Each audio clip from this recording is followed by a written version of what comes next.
Eu queria começar com uma leitura bíblica. No mundo todo, havia apenas uma língua, um só modo de falar. Saindo os homens do Oriente, encontraram uma planície em Sinear e ali se fixaram. Disseram uns aos outros: vamos fazer tijolos e queimá-los bem. Usavam tijolos ao invés de pedras, e betume no lugar de argamassa. Depois disseram: vamos construir uma cidade com uma torre que alcance os céus. Assim nosso nome será famoso e não seremos espalhados pela face da terra. O Senhor desceu para ver a cidade e a torre que os homens estavam construindo. E disse o Senhor: eles são um só povo e falam uma só língua. E começaram a construir isso. Em breve, nada poderá impedir o que planejam fazer. Venham, desçamos e confundamos a língua de que falam, para que não entendam mais uns aos outros. Assim, o Senhor os dispersou dali por toda a terra, e pararam de construir a cidade. Por isso foi chamada Babel, porque ali o Senhor confundiu a língua de todo mundo. Dali o Senhor os espalhou por toda a terra. Gênesis 11, 1 a 9. Essa é uma história de um povo unido. Eles progrediam de uma forma avassaladora e nada os impediria em avançar naquilo que queriam, a não ser o Deus Todo-Poderoso. Deus nos dá o motivo desse incontrolável progresso deles. Eram um só povo e falavam a mesma língua. Esse é um exemplo de união, só que uma união para o mal. Eu não quero focar em qual foi o erro daquele povo. Alguns dizem que foi querer construir uma cidade, outros que foi querer construir algo que serviria como acesso a Deus, a torre. Outros afirmam que o erro foi quererem ser famosos, e outros dizem que foram contra a palavra do Senhor de se espalharem pela terra. Eu acredito que o erro seja a motivação deles em fazer tudo isso. Eles estavam fazendo tudo isso para eles mesmos. O alvo era o povo em si e não Deus. Sendo assim, todo o propósito descrito na fala deles é contrário a Deus quando o coração não está em Deus. Mesmo que a motivação deles tenha sido pecaminosa, essa história também nos diz muito sobre unidade. A unidade começa em pessoas diversas com o mesmo coração e uma mesma linguagem. Isso gerará atitudes fiéis a esse coração e um elo em meio à diversidade de pessoas.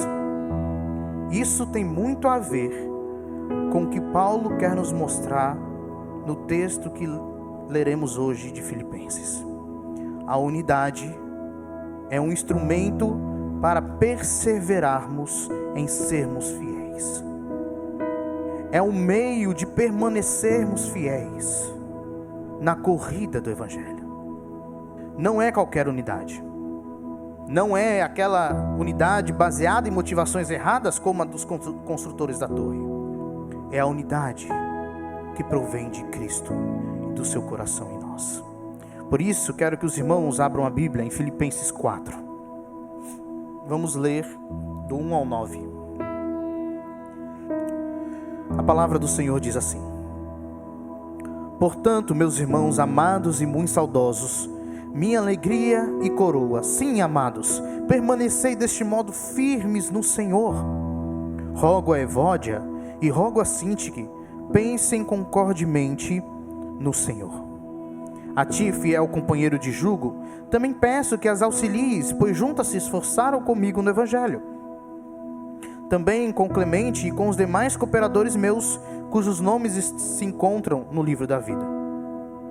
Alegrai-vos sempre no Senhor. Outra vez digo, alegrai-vos. Seja a vossa moderação conhecida de todos os homens. Perto está o Senhor. Não andeis ansiosos de coisa alguma, Em tudo, porém, sejam conhecidas diante de Deus as vossas petições pela oração e pela súplica com ações de graça. E a paz de Deus, que excede todo o entendimento, guardará o vosso coração e a vossa mente em Cristo Jesus. Finalmente, irmãos, tudo que é verdadeiro, tudo que é respeitável, tudo que é justo, tudo que é puro, tudo que é amável, tudo que é de boa fama, se alguma virtude há e se algum louvor existe, seja isso que ocupe o vosso pensamento. O que também aprendestes e recebestes e ouvistes e vistes em mim, isso praticai, e o Deus da paz será convosco. Portanto, meus irmãos, amados e muito saudosos, minha alegria e coroa, sim, amados, permanecei deste modo, firmes no Senhor. Paulo começa esse trecho relembrando e nos fazendo pensar, refletir um pouco sobre o que ele está falando. Antes, nos indica mais um fechamento de um assunto, começando uma nova série de exortações. À luz dessas advertências dos versos 17 a 21 que ele falou do capítulo 3, a conclusão é: vocês precisam permanecer firmes. E novamente, para esse fechamento e uma nova abertura de uma série de exortações, Paulo vai utilizar o termo irmãos para definir os filipenses e o que eles deveriam ter em mente sobre o relacionamento deles com Paulo e relacionamento deles uns com os outros frente à exortação que virá. Lembrem que somos irmãos, e isso deve estar vivo em nosso pensamento, pois somos todos filhos do mesmo Deus, unidos ao mesmo Cristo, habitados pelo mesmo Espírito. Nós somos irmãos. Não apenas isso, Paulo quer acrescentar algumas características dos filipenses que ele considera. Eles são amados e são alvos da saudade do apóstolo. É interessante porque é a única vez que essa palavra relacionada à saudade aparece nas cartas paulinas e no Novo Testamento todo, demonstrando a estima e o amor de Paulo para com aquela igreja. Paulo amava muito aquela igreja. Paulo desejava estar com eles. Paulo tinha saudade deles. Ele diz também que eles são alegria e coroa. Temos aqui algumas conotações escatológicas relacionadas aos fins dos tempos. Paulo, quando estiver perante o Senhor, e o Senhor estiver julgando as suas obras, na lista de obras, de boas obras do apóstolo, estará aqueles irmãos filipenses, que naquele momento já eram alegria para Paulo, e futura coroa, quando estiver no julgamento. É interessante que nós já vimos isso, que a alegria não é mero sentimentalismo. Paulo não fica alegre, Paulo é alegre. Alegria é ver o evangelho progredir. Alegria é ver os irmãos filipenses vivendo a mentalidade de Cristo. É isso que é alegria aqui em Filipenses. Não é simplesmente sorrisos, ok? Não é simplesmente sorrisos. Então, a conclusão que a gente vê do versículo 1 é: permanecei deste modo firmes no Senhor.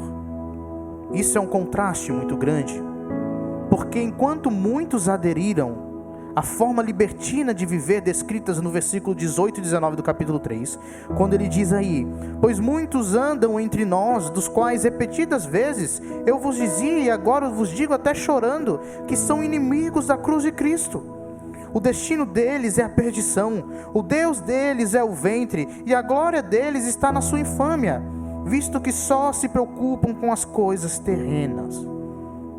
Então, em contraste com esse pessoal que vivia dessa forma, que eram inimigos da cruz, existiam ainda muitos outros que permaneceram firmes no Senhor, sem serem levados por essa onda enganosa, por esse vento de heresia, de doutrina errada. E Paulo exorta eles a continuarem assim, com os pés fincados no chão, que não poderiam ser levados facilmente para nenhum lado. A ideia é: permaneçam em pé, não caiam, estejam firmes. Isso nos diz muito sobre o receio de Paulo com os filipenses. Era nítido que, por alguns terem aderido à doutrina dos judaizantes e dos libertinos, que havia possibilidade ainda de outros imitarem essas pessoas. Só que ao mesmo tempo que existia essa possibilidade de desvio em massa, Paulo sabia que aqueles que são alvos de alegria e servirão como prêmio ou coroa no julgamento final, esses ficarão de pé, independente da heresia que o sondar. Esses vão perseverar firmes em Cristo, a verdadeira fonte de fidelidade. Aqueles que foram escolhidos por Deus, esses perseverarão no caminho. Esses vão perseverar firmes na corrida do Evangelho. Paulo faz uma ligação com um problema específico entre duas irmãs. Essa exortação para permanecerem firmes não está à toa aqui antes da exortação particular para Evódia e Síntique. Todos precisavam entender que a unidade é fruto de permanecer em Cristo. Mas ao mesmo tempo que a unidade é consequência de permanecer em Cristo, uma igreja que vive em união, ela persevera. A unidade ajuda o corpo de Cristo a perseverar no caminho. Com isso em mente, nós vamos para a exortação particular de Paulo para as duas irmãs. É bem longa, só tem um versículo.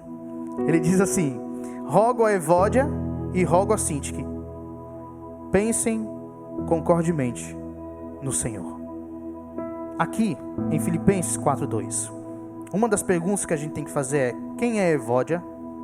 Quem é Síntique? Paulo aconselha então essas duas mulheres dentro da congregação de Filipos a se reconciliarem. No versículo seguinte, ele vai dirigir a um único membro da comunidade, a quem a tradução chama de companheiro de jugo, pedindo ajuda nessa questão em particular entre Evódia e Síntique. Mas pouco se sabe sobre Evódia e sobre Síntique, exceto o fato de que eram mulheres co-trabalhadoras de Paulo em Filipos. Mas de acordo com o livro de Atos, mulheres gentias, conhecidas como tementes a Deus, ajudaram a fundar a igreja em Filipos, lá em Atos 16, 13 e 15. Evódia e Síntique provavelmente faziam parte desse grupo. Além disso, também é sugerido por alguns estudiosos que mulheres na Macedônia, a província onde Filipos estava localizada, elas desempenhavam um papel maior na sociedade, um papel maior na vida pública do que em outras partes do Império Romano. Os estudiosos debatem então a identidade dessas mulheres, bem como a natureza do conflito entre elas. O que será que elas tinham? Apesar da falta de evidência para abordar adequadamente esse assunto. A explicação mais comumente proposta é a de uma disputa entre dois membros descontentes da congregação, ou uma divisão dentro da igreja baseada em lideranças concorrentes de Evódia e Síntique. Mas seria mais correto para a gente não batermos o martelo. Quem eram Evódia e Síntique? Ou quais que eram os problemas entre elas? Devemos nos concentrar naquilo que está claro, naquilo que é certo. É certo que elas tinham algum tipo de conflito, que estavam causando divisão não apenas entre elas, mas também na igreja. Isso é certo para a gente. A igreja já passava por sofrimento em relação, por exemplo, à escassez de recursos, de finanças. Eles já estavam sendo perseguidos, mas uma perseguição maior estava em iminência. Ok? Paulo não estava livre para os ajudar pessoalmente. E em tudo isso, o que eles precisavam fazer? Permanecer firmes. Permanecer fiéis.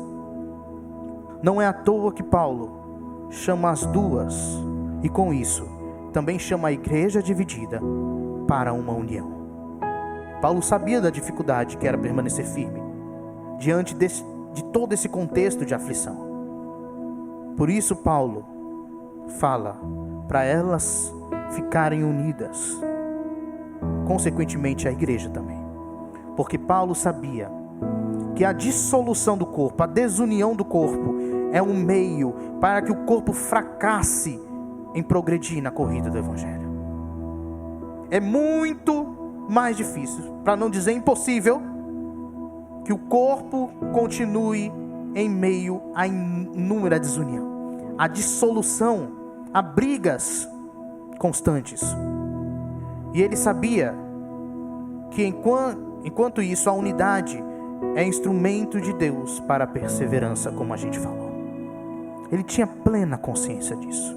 Agora a questão para nós é: o que é pensar concordemente? Porque foi essa a exortação de Paulo para elas. O que é pensar concordemente? Alguns poderiam virar para Paulo e dizer: sério, querido apóstolo? É isso mesmo, só isso? Não tinha algo mais óbvio para dizer não? Para duas pessoas que estão em conflito, vocês devem pensar de forma igual. Essa é a solução. Mas todo mundo já sabe isso. Só que Paulo não queria se referir a terem a mesma ideia ou serem uniformes no pensamento, de que deveriam ter a mesma opinião sempre. Paulo está se referindo ao modo de pensamento. E Paulo já tinha dito isso em algum outro lugar antes na carta, sobre o modo de pensar. É a mesma palavrinha utilizada lá no capítulo 2, versículo, se eu não me engano, 2 e 5. É a palavrinha fronel que a gente viu, que é uma palavrinha difícil de traduzir. Ele quer lembrá-las. Vamos ler lá. Capítulo 2, versículo 2.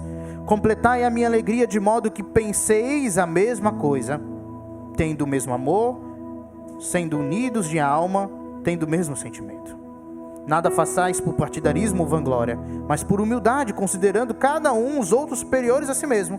Não tenha cada um em vista o que é propriamente seu, senão também cada qual o que é dos outros. Tendes em vós o mesmo sentimento. Essa palavra sentimento é a mesma palavrinha de pensar, aqui a mesma coisa, de pensar concordemente lá, que é fronel.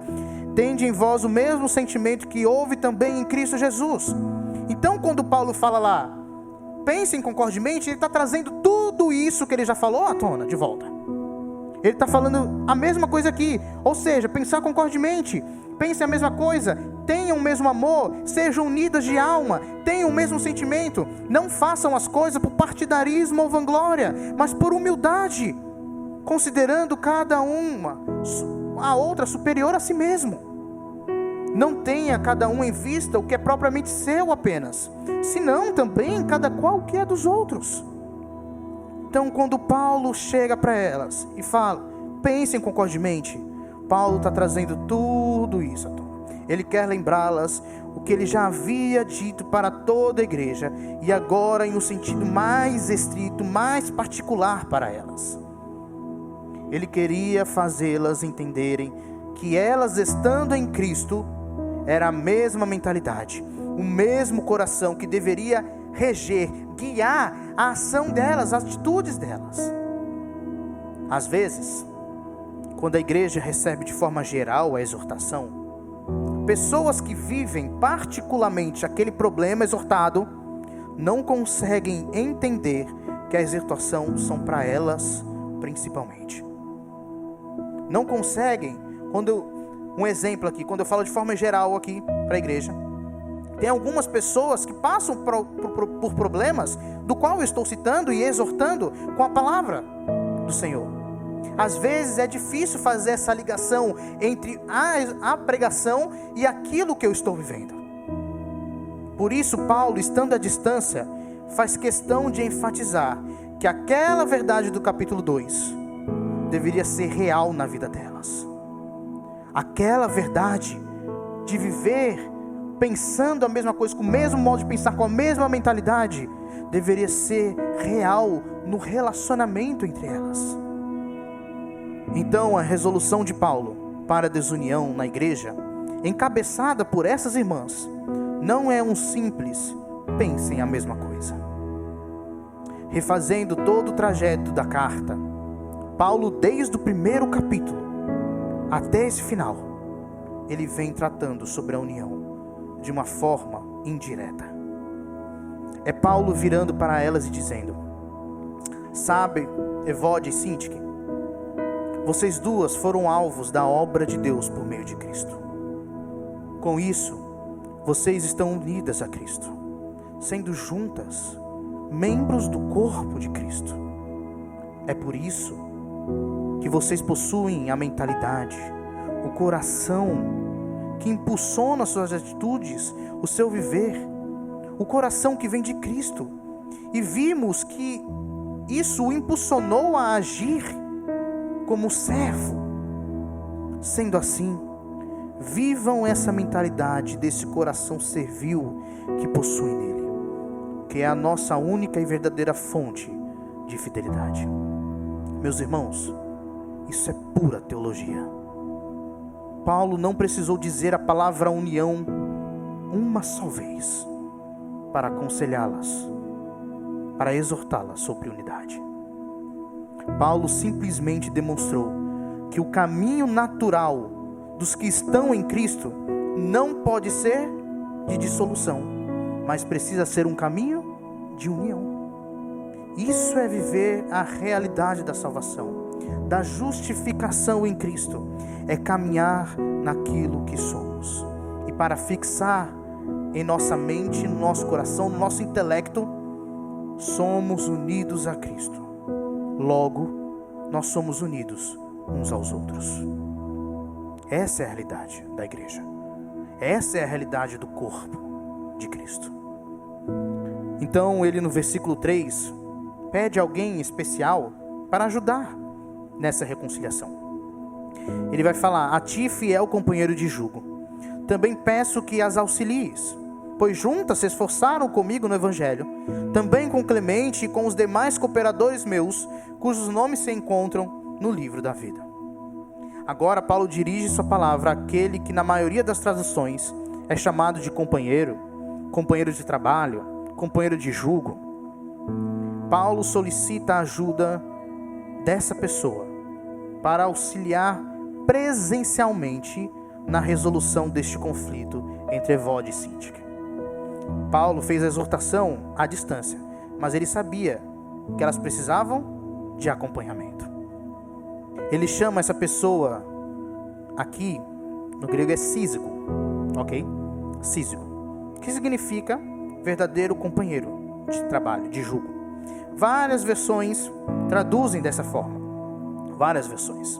Mas a dificuldade com essa palavra, com esse nome, é porque só existe uma vez, novamente, essa palavra escrita no Novo Testamento todo. Então, como que a gente vai fazer comparações para saber o que significa de fato? Como que a gente faz isso, essa pesquisa, para saber quem que é essa pessoa? Então, sísigo se refere literalmente o significado a algo que é unido, algo que é ligado. Várias teorias foram propostas sobre a identidade desse sísigo aqui. Alguns sugeriram que Paulo está se referindo a um homem chamado Sísigo, que as traduções preferiram traduzir por companheiro, pelo nome da tradução, porque cada nome tem um significado, não é isso? Cada nome tem um significado. Então, alguns dizem que o nome dessa pessoa era realmente Sísigo. Outros têm a opinião de que era Lucas, essa pessoa. Outros pensam ser Epafrodito, essa pessoa. Clemente de Alexandria também interpreta Sísigo como uma referência à esposa de Paulo. Silva, um outro estudioso, se opõe também a isso, dizendo que não seria um único indivíduo, mas um chamado de Paulo para toda a igreja viver essa cooperação. Diante disso, novamente, se não for explicado, nós não devemos dar uma importância tamanha na busca disso, mesmo que alguns deem. Não é de extrema importância para o entendimento do texto saber com toda certeza quem era essa pessoa, Porque o que essa pessoa iria fazer, o que Paulo chamou ela para fazer, não vai mudar. Seja quem for essa pessoa. Eu particularmente penso ser um homem chamado Císco, e que era um dos líderes da igreja, um pastor da igreja. E eu penso assim, junto com outros, por causa de alguns fatores, porque a tradução companheiro de trabalho, companheiro de jugo, não seria um termo difícil de ser utilizado por Paulo, porque ele menciona e fala com as pessoas que são cooperadoras dele várias vezes,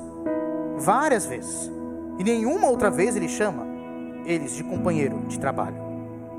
Então, a ideia de Paulo ao se referir a este homem é que ele seja um tipo de reconciliador. É isso que a gente sabe.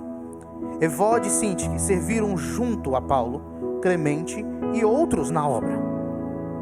Paulo fez questão de lembrar elas disso, de que elas já serviram junto a ele, e a Clemente e a outros na obra, porque ele sabe que o serviço que elas viveram deveria ser vivido novamente por elas, no relacionamento entre elas.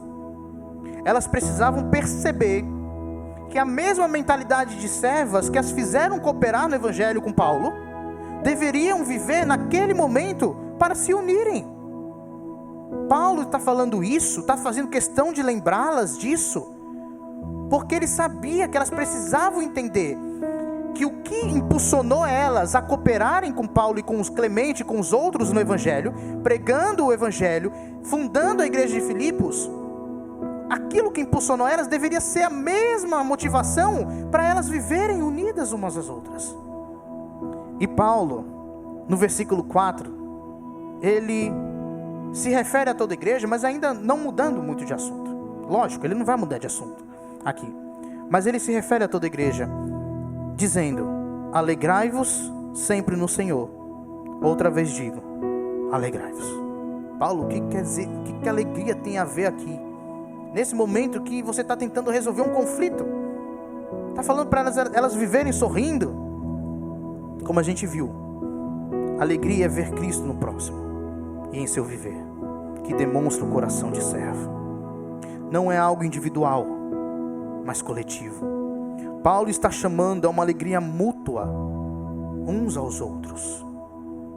Meus irmãos, nós devemos, em toda a nossa corrida, olhar para nossos irmãos e nos alegrarmos com o serviço e o progresso deles.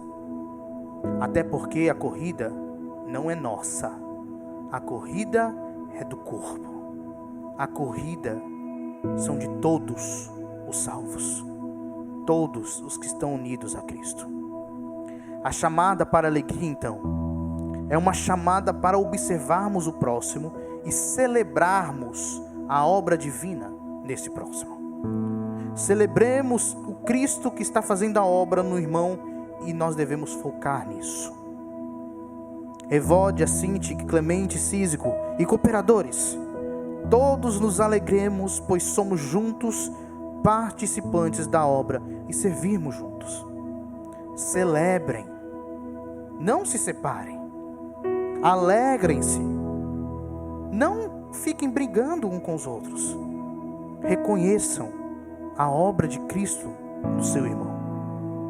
Ele no versículo 5 continua: seja a vossa moderação ou amabilidade conhecida de todos os homens, perto está o Senhor.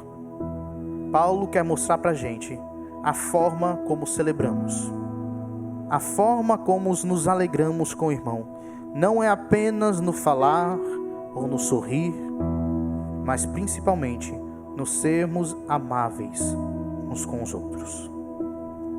Só que aqui começa também uma virada de perspectiva de Paulo, de chave de Paulo, de tema também de Paulo aqui. Quando ele diz para ser moderado, gentil ou amável, é para que isso seja perceptível a todos os homens. Só que o interessante disso é que Paulo não está se referindo apenas aos que vivem na igreja, mas principalmente aos de fora da igreja. A amabilidade deve ser a marca da igreja de Cristo. ela deve ser reconhecida por todos pela sua forma de relacionar uns com os outros, por um viver amável. Mas por que é dito logo em seguida que perto está o Senhor? Por que ele diz isso? Será que ele está falando de um perto espacial, no sentido que de Deus está próximo, está junto da gente? Ou num perto temporal, em que a ideia é que a volta de Cristo está perto? O que será que Paulo está querendo dizer aqui? Essa frase está ligada com o que ele diz nesse mesmo versículo antes, sobre a amabilidade ser conhecida de todos, mas também está ligada com o que vem depois. De alguma forma, o perto está o Senhor é utilizado por Paulo como motivo para não andar ansioso, que vai ser o próximo versículo.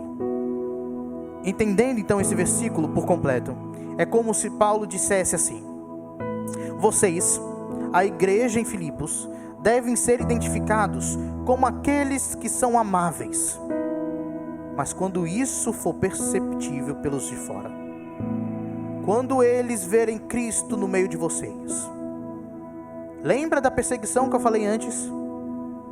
É isso que vai acontecer. Vocês vão ser perseguidos, porque eles odeiam aquele que é a cabeça. Logo, eles também odeiam o corpo.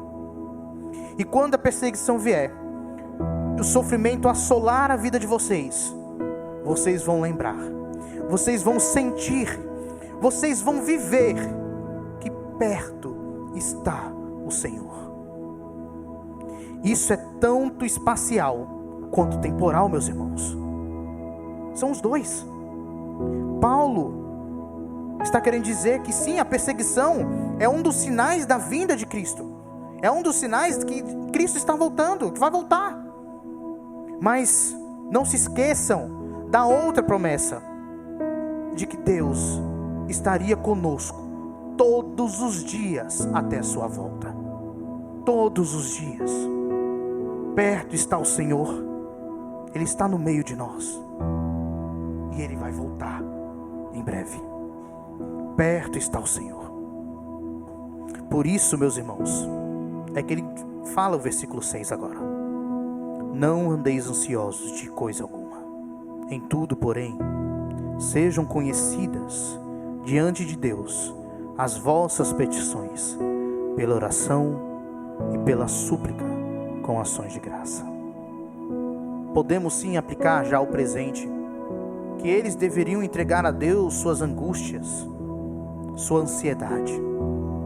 Mas aqui, no contexto, Paulo se refere especificamente à angústia que viria, à perseguição que viria. Meus irmãos, perto está o Senhor, e por Ele estar perto, não vivam em ansiedade, mas em dependência total, pedindo, orando, suplicando com ações de graça. Paulo vai finalizar esse versículo falando com ações de graça. E ele coloca isso no final, para que eles e nós lembremos que nenhuma situação, nenhuma provação, nenhum sofrimento, nenhuma perseguição é motivo para murmuração e infidelidade. Deus requer, nesses momentos, em todos os momentos, um coração grato e um viver que demonstre isso em obediência. Sabe por quê? Porque sempre é tempo para ser fiel. Alegria? Seja fiel. Tristeza? Seja fiel. Paz? Seja fiel. Guerra? Seja fiel. Liberdade? Seja fiel. Perseguição? Continue firme, sendo fiel.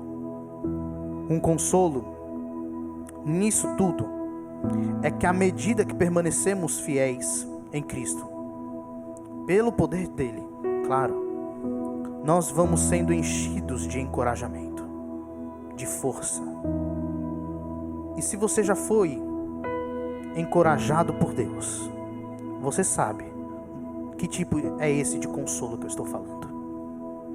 Não é algo que é passivo, que eu estou lá parado, sendo encorajado. Deus está me consolando e eu fico parado. Encorajamento é quando Deus nos pega, nos enche de força para que nós continuemos, apesar daquilo que a gente está sentindo. Só a graça consoladora de Deus, a presença consoladora de Deus, para nos fazer persistir no caminho, principalmente quando estamos enfrentando obstáculos. Deus quer encorajar você, para que você persista, para que você persevere. No versículo 7, ele começa o fechamento, a conclusão dessa exortação. E a paz de Deus, que excede todo o entendimento, guardará o vosso coração e a vossa mente em Cristo Jesus. Quando a gente já vê a paz de Deus, algo falando sobre paz, nós temos a tendência de individualizar isso, como uma espécie de sentimento interior, não é mesmo? Mas Paulo quer ir além desse sentimento. Fica claro sim que ele envolve uma paz interna no nosso coração, mas é mais que isso. Quando ele diz a paz de Deus, ele quer enfatizar a paz no corpo, entre os irmãos. Esse versículo, por estar depois de não andeis ansiosos, a gente pensa ainda que está em relação a nós próprios nesse sentido.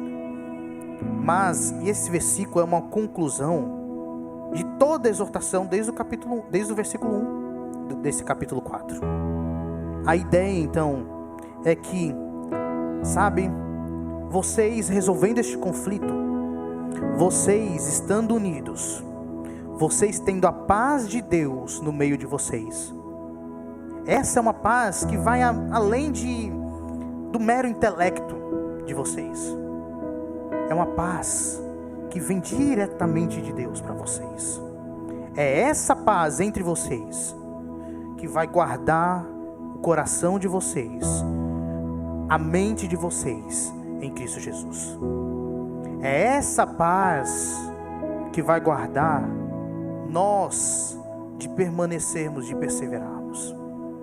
E isso é incrível, porque eu sei que eu não estou sozinho. Eu sei que na corrida que eu estou correndo, outros estão do meu lado. E a ideia é que nessa união, nessa paz que guia os nossos relacionamentos, as nossas atitudes, na unidade, Deus faz dela uma espécie de guardiã do nosso coração, para que permaneçamos firmes, para que não nos desviemos. A paz de Deus é usada por Deus para que eu, você, olhemos um para o outro. E ao olharmos um para o outro, nós conseguiremos perceber que existe um Deus que está entre nós. E esse Deus está nos encorajando para que continuemos no caminho. E o versículo 8 e 9, para finalizar hoje: finalmente, irmãos, tudo que é verdadeiro, tudo que é respeitável, tudo que é justo, tudo que é puro, tudo que é amável, tudo que é de boa fama, se alguma virtude há, e se algum louvor existe, seja isso que ocupe o vosso pensamento. Às vezes a gente pode olhar para essa lista e pensar, é muita coisa. Até porque Paulo aqui não está dizendo apenas para a gente guardar no intelecto aquilo que é verdadeiro, todas essas coisas, essa lista. Não é apenas isso. Quando ele diz, seja isso que ocupe o vosso pensamento, ele está querendo dizer para a gente praticar isso, para a gente viver isso. Finalmente, irmãos, vivam a verdade, vivam o respeito, vivam a justiça, vivam a pureza, vivam a amabilidade, vivam bom testemunho, vivam a virtude, E o louvor é um chamado para a prática.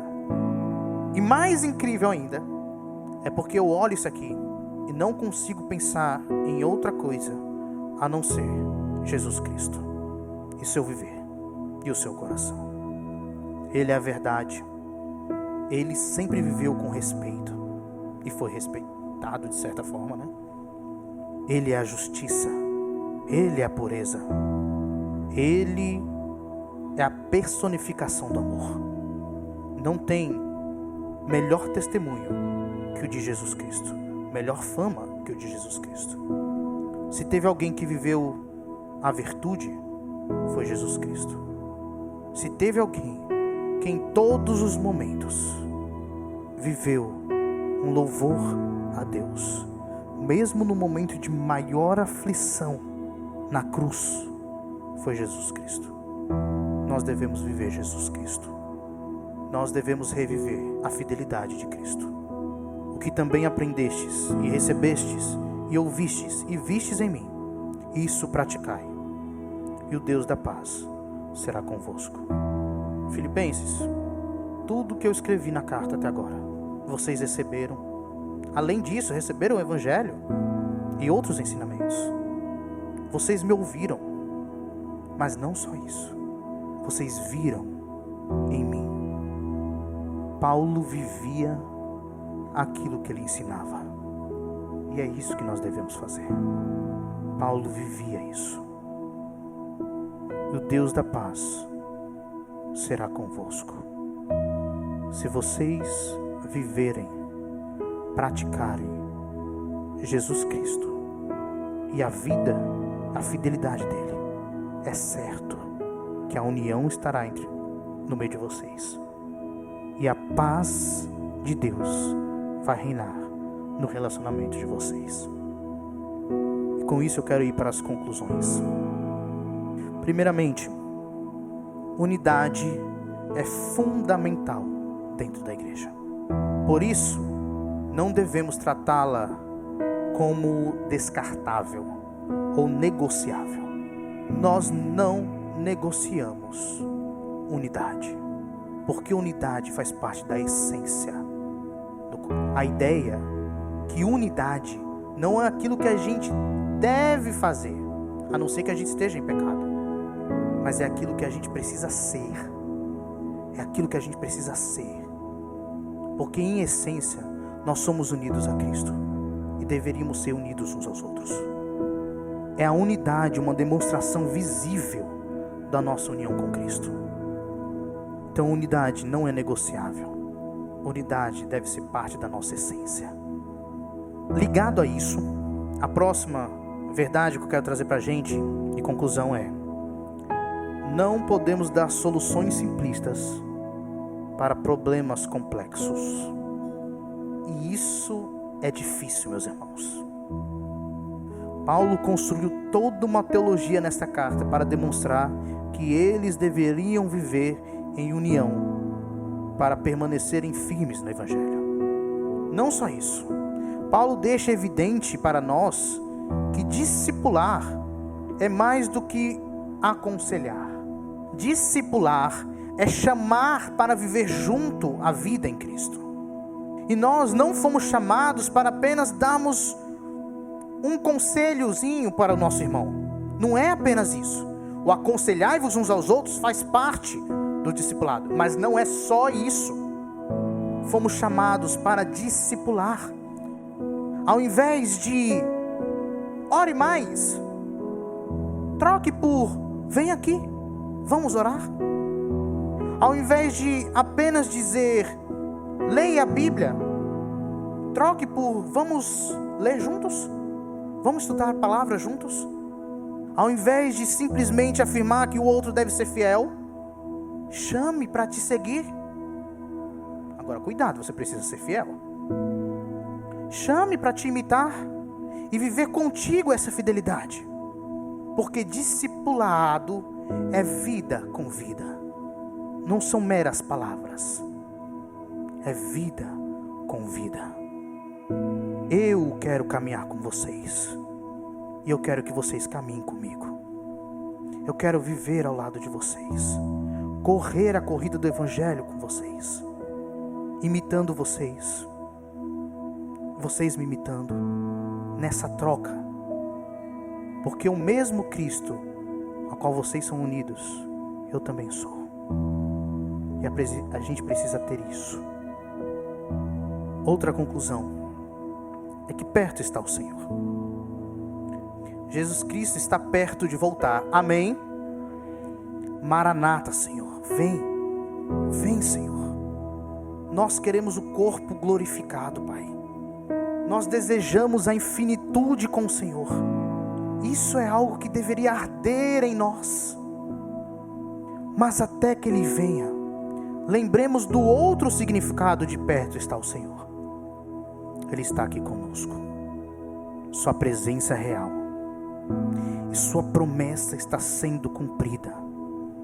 Porque Ele jamais nos abandonará. Jamais seremos abandonados. Como eu disse, seja sofrimento, seja conforto, seja tristeza ou alegria, seja perseguição ou liberdade, seja guerra ou paz, perto está o Senhor. Deus está aqui entre nós. Venha o que vier. E eu quero finalizar enfatizando que este consolo divino é principalmente sentido através dos relacionamentos. O consolo de Deus é principalmente sentido por meio dos relacionamentos. Quando a igreja está em conflito sem resolver, só aumentando a desunião, Deus não está no meio desta igreja com sua presença consoladora. Eu afirmo isso para vocês, baseado na revelação de Deus, que se uma igreja está em desunião, se uma igreja está aumentando essa dissolução do corpo, essas brigas, esses conflitos sem resolver, eu afirmo para vocês, por meio da revelação de Deus, de que Deus não está no meio dessa igreja com a presença consoladora, mas com presença de juízo. A paz de Deus entre nós é o principal meio de Deus dizer ao nosso coração: eu estou aqui. Eu estou aqui. É Deus falando isso para consolar vocês. Aquietai-vos, descansem em mim. Que a nossa união com Cristo seja a fonte suficiente para nos fazer unidos uns aos outros, como corpo bem ajustado, vivendo em amor e usufruindo da presença consoladora do Pai. Amém.